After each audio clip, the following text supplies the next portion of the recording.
आइए जानते हैं आज की कुछ प्रमुख अंतर्राष्ट्रीय खबरों को। पहले एक नजर आज की हेडलाइंस पर। ये घर वापसी नहीं, विचारधारा की वापसी है, कांग्रेस में शामिल होने के बाद बोले चौधरी वीरेंद्र सिंह। एमवीए से सीट शेयरिंग पर बन गई बात, पीलीभीत में पीएम मोदी ने कांग्रेस को घेरा। अदालत कानून से चलती है, सियासी दबाव से नहीं, केजरीवाल की गिरफ्तारी को सही बताते हुए हाईकोर्ट ने कहा। मुख्य चुनाव आयुक्त राजीव कुमार को मिली जेड कैटेगरी की सुरक्षा, आईबी ने जताया था खतरे का अंदेशा। उद्धव को 21, कांग्रेस 17 और शरद पवार 10 सीट। महाराष्ट्र में एमवीए ने किया सीट शेयरिंग का ऐलान। ईरान खुद नहीं करेगा इजराइल पर हमला, लेकिन अमेरिका की खुफिया रिपोर्ट ने बढ़ाई नेतन्याहू की चिंता। इंसानी हड्डियों से बने ड्रग्स की लत ने हिला दिया पूरा देश, कब्रिस्तानों में घूमते हैं नशेड़ी, सरकार ने घोषित किया आपातकाल। $90 के पार पहुंचा कच्चा तेल, क्या फिर महंगा होगा पेट्रोल डीजल। रामायण के लिए रणबीर कपूर चार्ज कर रहे हैं भारी भरकम रकम, माता सीता की भूमिका के लिए साई ने बढ़ाई फीस। और आईपीएल फैंस को तगड़ा झटका देंगे speed star Mayank Yadav, Lucknow team के सीईओ विनोद बिष्ट का खुलासा। लोकसभा चुनाव से पहले बीजेपी को हरियाणा में बड़ा झटका लगा है। पूर्व केंद्रीय मंत्री वीरेंद्र सिंह अपनी पत्नी प्रेमलता के साथ मंगलवार को कांग्रेस में शामिल हो गए। वीरेंद्र सिंह ने राष्ट्रीय राजधानी में पार्टी मुख्यालय में रणदीप सुरजेवाला और पवन खेरा सहित पार्टी नेताओं और समर्थकों की उपस्थिति में कांग्रेस की सदस्यता ग्रहण की। केंद्र की मोदी सरकार में मंत्री रहे वीरेंद्र सिंह और उनकी पत्नी ने 8 अप्रैल को भारतीय जनता पार्टी से इस्तीफा दे दिया था। सिंह ने कहा कि कांग्रेस पार्टी में उनका वापस आना विचारधारा की वापसी है। उन्होंने कहा, हम यहाँ हैं क्योंकि हम हरियाणा के लोगों के साथ मजबूती से खड़े हैं और उन्होंने भी हमारा समर्थन किया है। पिछले 10 वर्षों में आपने किसी को अपना नहीं बनाया। उत्तर प्रदेश के पीलीभीत में जनसभा के दौरान प्रधानमंत्री नरेंद्र मोदी ने कहा कि अयोध्या में राम मंदिर ना बने, इसके लिए कांग्रेस ने लाख कोशिशें की, लेकिन जब देश की जनता ने पाई पाई देकर इतना भव्य मंदिर बना दिया और जब मंदिर वालों ने आपके सारे गुनाह को माफ करके प्राण प्रतिष्ठा में आमंत्रित किया तो कांग्रेस ने आमंत्रण ठुकराकर भगवान राम का अपमान किया और जो नेता प्राण प्रतिष्ठा में गए उन्हें 6 साल के लिए पार्टी से निकाल दिया। उधर महाराष्ट्र में विपक्षी गठबंधन महाविकास आघाड़ी ने सीट बंटवारे का ऐलान कर दिया है। इसके तहत 21 सीटों पर शिवसेना का उद्धव गुट, 10 सीटों पर एनसीपी और 17 सीटों पर कांग्रेस चुनाव लड़ेगी। मुंबई में आयोजित एक प्रेस कॉन्फ्रेंस के दौरान तीनों दलों के प्रमुख नेता उद्धव ठाकरे, शरद पवार और पृथ्वीराज चौहान मौजूद रहे। दिल्ली के मुख्यमंत्री और आम आदमी पार्टी के राष्ट्रीय संयोजक अरविंद केजरीवाल को हाईकोर्ट से बड़ा झटका लगा है।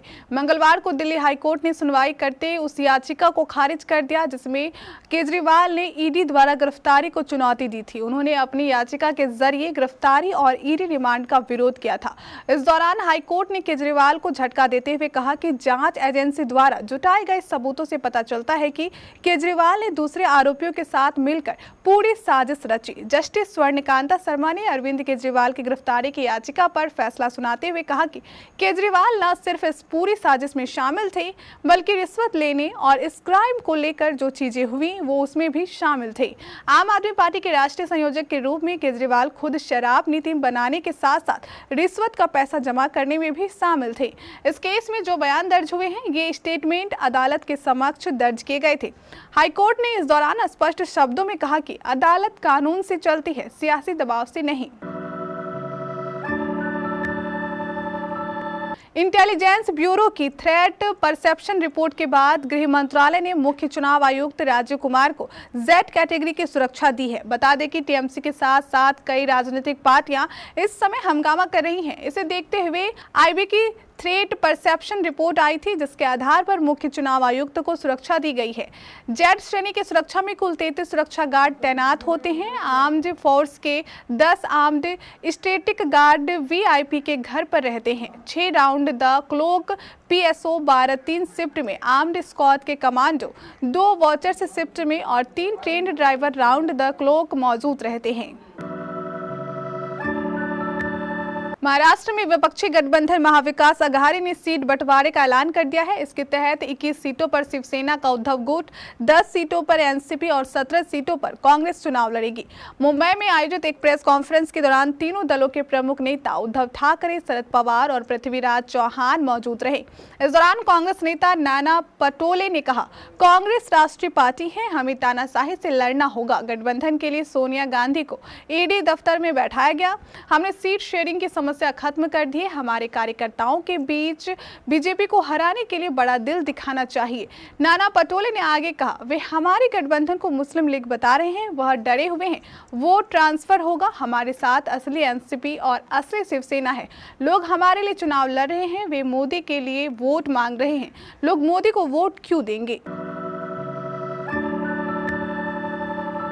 अमेरिका की खुफिया एजेंसियों से जुड़े सूत्रों ने कहा है कि ईरान अपनी प्रोवॉक्सी मलेशिया से इजराइल पर हमला करा सकता है। ये संगठन ड्रोन और मिसाइलों का इस्तेमाल इजराइल को नुकसान पहुंचाने के लिए कर सकते हैं। अमेरिकी खुफिया एजेंसी के लोगों का ये दावा ऐसे समय में सामने आया है जब ईरान और इजराइल में तनाव बढ़ा हुआ है। इजराइल की ओर से हाल ही में सीरिया में वाणिज्य दूतावास पर हमले में ईरान के शीर्ष जनरल सहित 7 लोग मारे गए हैं। ईरान ने इस हमले का बदला लेने की कसम खाई है। इसके बाद इजराइल में सेना अलर्ट मोड पर है। पश्चिमी अफ्रीका के देश सीरिया लियोन में मानव हड्डियों से तैयार किए गए एक नशे के लिए नशेड़ी कब्रें खोद रहे हैं। ये ड्रग्स इंसान की हड्डियों से बनती है। ऐसे में इस नशे की लत को पूरा करने के लिए एडिक्ट कब्र खोदकर हड्डियां निकाल रहे हैं। कब्रें खोदने की घटनाएं इस देश में इतनी ज्यादा बढ़ गई हैं कि सरकार ने इसे भयावह बताते हुए देश में राष्ट्रीय आपातकाल घोषित कर दिया है। साथ ही शवों को बचाने के लिए कब्रिस्तानों की सुरक्षा बढ़ा दी है। एक मीडिया रिपोर्ट के मुताबिक सीरिया लियोन में जिस ड्रग्स की बढ़ी लत ने सरकार की परेशानी बढ़ाई है उसे कुश कहा जाता है। ये विभिन्न प्रकार के विषाक्त पदार्थों से बनाई जाती है। राष्ट्रीय तेल कंपनियों के मुताबिक आज यानी 9 अप्रैल 2024 को भी पेट्रोल और डीजल की कीमतों में कोई फेरबदल देखने को नहीं मिला है। वहीं अंतर्राष्ट्रीय बाजार में कच्चे तेल की कीमतों में उछाल जारी है। अब सवाल है कि क्या कच्चे तेल की बढ़ती कीमतों का असर पेट्रोल डीजल पर भी देखने को मिलेगा। हालांकि जल्द ही देश भर में चुनाव शुरू हो रहे हैं, जिसके चलते पेट्रोल डीजल की कीमतों में बढ़त के कोई आसार नहीं है। बता दें कि चुनाव से पहले 14 मार्च को पेट्रोल डीजल के दामों में 2 रुपए की कटौती की गई है। आइए जानते हैं अलग अलग इलाकों में क्या है पेट्रोल डीजल का रेट। इंटरनेशनल मार्केट के कच्चे तेल महंगा हो गया है। ब्रेंट क्रूड $90.71 प्रति बैरल है, जबकि WTI क्रूड $86.72 प्रति बैरल पर कारोबार कर रहा है। वहीं भारत की बात करें तो सरकारी तेल कंपनियों ने आज 9 अप्रैल 2024 को भी सभी महानगरों में पेट्रोल और डीजल की कीमतों में स्थिर ही रखी है। बॉलीवुड अभिनेता रणबीर कपूर इन दिनों अपनी आगामी फिल्म रामायण को लेकर चर्चा में बने हुए हैं। हर दिन इस फिल्म से जुड़ी कोई न कोई खबर सामने आ रही है। रणबीर के फैंस इस फिल्म का बेसब्री से इंतजार कर रहे हैं। बताया जा रहा है कि रणबीर इस फिल्म में भगवान राम की भूमिका निभाएंगे। रिपोर्ट्स के मुताबिक फिल्म की शूटिंग शुरू हो चुकी है, जिसके सेट से कई तस्वीरें भी सामने आ चुकी हैं।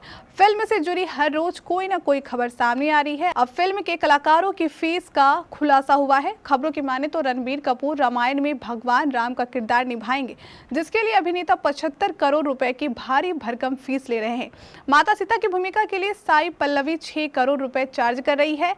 हालांकि ये रणबीर की फीस से काफी कम है, लेकिन उन्होंने फिल्म के लिए अपनी कथित फीस 2.5 करोड़ रुपए से दोगुनी कर दी है। लखनऊ सुपर जायंट्स टीम के स्टार तेज गेंदबाज मयंक यादव ने अपनी रफ्तार से इंडियन प्रीमियर लीग सीजन में एक अलग ही छाप छोड़ दी है। उन्होंने दिखाया है कि उनके अंदर लगातार 150 और 155 की रफ्तार से गेंदबाजी करने की क्षमता है। मगर पिछले मुकाबले में गुजरात टाइटंस के खिलाफ आईपीएल और लखनऊ टीम के फैंस को तगड़ा झटका लगा, जब मयंक चोट के कारण मैदान से बाहर चले गए थे। मयंक उस मैच से एक ही ओवर कर सके थे और मांसपेशियों में खिंचाव के कारण मैदान से बाहर चले गए थे। मयंक ने अपने इस ओवर में 13 रन दिए और 2 मौके पर 140 से ज्यादा की रफ्तार से बॉल डाल सके थे।